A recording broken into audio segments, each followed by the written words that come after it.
ইলিশ মাছের মাথা দিয়ে কচুর শাক। কচুর শাক সেদ্ধ করে রেখেছি, এরকমভাবে জল ঝরাতে দিয়েছি।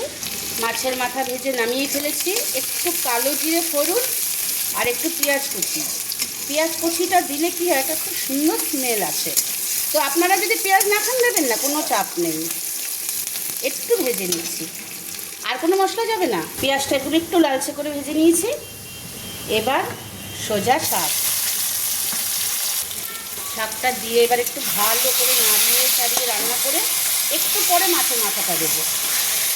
কাঁচা লঙ্কা কচুর শাকের সাথে দিয়ে দিয়েছি, নুন দিয়েও দিয়েছি, যদি লাগে একটু পরে দেবো। একটু হলুদ দিইনি, হলুদ দেবো।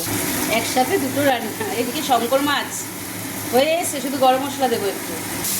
কচুর শাকটাও চলছে রান্না, একটু টাইম লাগে কচুর শাকটা রান্না করতে। মাছের মাথাটা দিয়ে দিয়েছি। এইবার এটা দিয়ে আর একটু রান্না করব।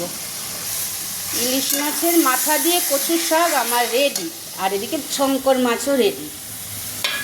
তাহলে আবার পরে আসছি।